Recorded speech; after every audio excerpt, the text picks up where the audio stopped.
Thank you very much, sir. Yeah. So I want to ask, how does one muster up the strength or the courage to still pray when he feels weak, when he's emotionally down or sort of unable to pray or come to God as he normally does, and you just need to pray or seek God and it's not there. Yeah, because you're How does one seek emotionally that down strength? or something. How do you pray? The reason you ask that question,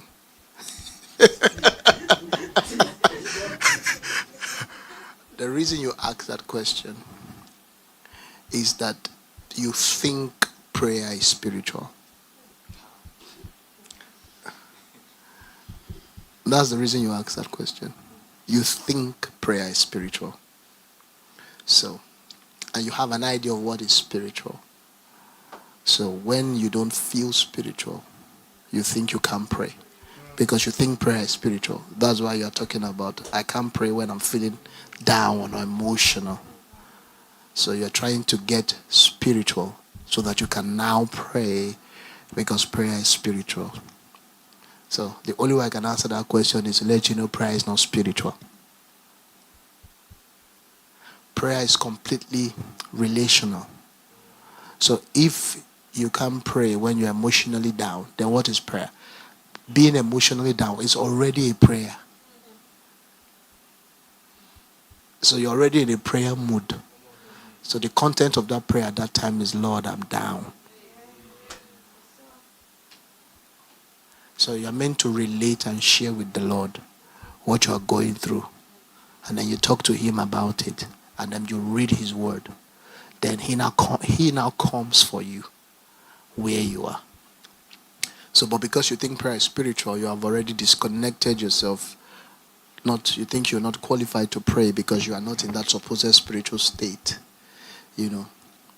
But when you look at some of the most important prayers, let me tell you 3 prayers that changed people's lives, that changed the 3 of them's life. Jonah's prayer, he prayed it when he was in the belly of the fish. He definitely was not spiritual at that time. He was down. The thief at the right hand prayed that prayer where he was at his worst state. You see that? I forgot the third one. I remember the 3. I'm going to share 3 with you. So those were people who prayed at their worst. Jesus said, unto your spirit do I commit myself. And then he gave up the cause. Said he gave up.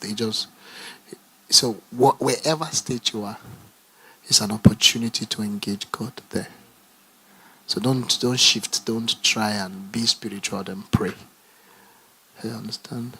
So praying is actually telling the Lord exactly what's going on with you. So when you are emotionally down, you already have a prayer point. So you're like, God, I'm down. Have mercy on me, Lord. And then you keep on doing that. And then you now keep on checking the word. So don't get spiritual to start praying.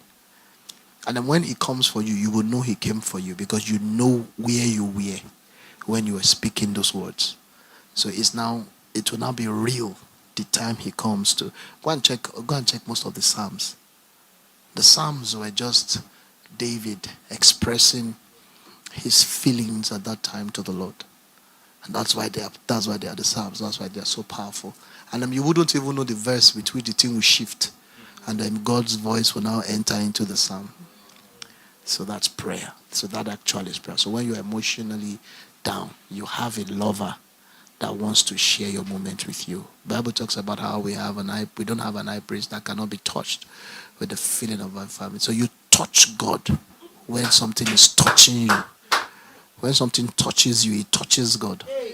So you share it with him. So there's nothing touching. He says you don't have an high priest that cannot be touched by the feeling of our infirmity. So you are having an infirmity that touches him. So that's even a deep prayer moment.